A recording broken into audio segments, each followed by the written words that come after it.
नमस्कार। अल्छीपन, दम्भ, मूर्खता र विवेकहीनताको एउटा राम्रो उदाहरण म दिन चाहन्छु यहाँलाई। एकपटक जङ्गलमा सिंहले अनाउन्स गर्छन्, म अब जङ्गलमा शिकार गर्दिनँ, तिमीहरू सबै जनावर पालो गरी मेरो भोजन बन्नुपर्छ, शिकार बन्नुपर्छ। सभा बस्छ, सबै जनावर दुखी हुँदै राजी हुन्छन्, मान्नु पनि पर्छ। त्यसै गरी सबै जनावरको दिनका दिन पालो आउँदै गर्छ, मर्दै जान्छन्। सिंहले शिकार गर्दै जान्छ, खाँदै जान्छ। यसै गरी एक दिन खरायोको पालो आउँछ। खरायोको पालो आउँदै गर्दा भोलि मेरो पालो हो भनेर आज खरायोले थाहा पाउँदै गर्दा खरायो चिन्तित रहन्छ, सोच्छ, धेरै अनेकन जुक्ति लगाउँछ र एउटा निर्णयमा पुग्छ। भोलिपल्ट सिंहको अगाडि खरायो उपस्थित हुन्छ। सिंहले भन्छ, तिमी आयौ मेरो भोजनको लागि, तिमी तयार भएर आएका छौ, म तिमीलाई खान्छु। अब त्यति भन्दै गर्दा खरायोले भन्छ, महाराज मलाई खानुहोस्, यहाँले यो स्वाभाविकै हो, म आज आफ्नो पालो दिन आएकै हुँ। तर पनि हिजो राति मैले जे देखेँ त्यो हजुरलाई म बताउन चाहन्छु। के हो बताऊ? ले भन्छ, हिजो साँझ रातिमा मैले एउटा यस्तो जनावरलाई भेटेँ जुन हेर्दा हजुर जस्तै छ, अलिक रङमा फरक छ, उसको पनि ठुलो गर्जन छ र ऊ भन्दै थियो, म त महाराजको भोजन आहारामा जाँदिनँ, महाराजलाई म चिन्दिनँ। को हो महाराज भनेको? म हुँ महाराज जङ्गलको। उसले यस्तो किसिमको हुल दिँदै थियो, धम्की दिँदै थियो। सिंहलाई रिस उठ्छ, सिंह गर्जन्छ अनि भन्छ, को हो त्यो, कहाँ छ?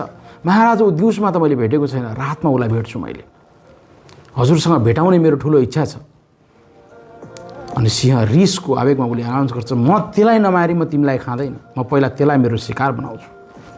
खरायो खुसी हुन्छ, हस् महाराज, मलाई भेटाउ त्यो जनावरसँग, राति तयार हुनुपर्छ महाराज, म हजुरलाई त्यहाँ लिएर जान्छु। अनि सिंहको अब मूर्खता सुरु हुन्छ। खरायो आउँछ, साँझ बख सिंहलाई लिएर जान्छ। खरायो अगाडि, सिंह पछाडि। पूर्णिमाको रात जुन टहटह चम्किरहेको थियो। जङ्गलको नजिक एउटा ठुलो कुवा थियो, धेरै गहिरो, ठुलो, फराकिलो, पानी पनि टम्म माथिसम्म भएको।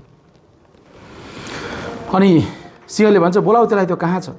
अनि खरायोले भन्छ, महाराज ऊ हजुरसँग जोरी खोज्दैछ, मैले बोलाएर ऊ आउँछ, हजुर आफै बोलाइबक्छ हजुर। सिंह कुवा नजिकै जान्छ, पानी माथि टल्किएको हुन्छ। है को होस् भन्छ, कराउँछ, तलतिर हेर्छ। सिंहको आफ्नै छाया त्यो पानीमा परिरहेको हुन्छ। सिंहले आफू जस्तै देख्छ तर रङमा फरक। अनि सिंहले भन्छ, म जस्तै कराउँदो रहेछ यो। सिंह जे भन्छ उसलाई गाली गर्छ, त को होस्, म तँलाई खान आएको भन्दै गर्दा त्यही चिज इको प्रतिध्वनि भएर माथितिर फर्किन्छ। त्यो फर्किँदै गर्दाखेरि सिंहलाई अझ रिस उठ्छ अनि म यसलाई नमारी छाड्दैन भनेर सिंह कुवामा हाम फाल्छ।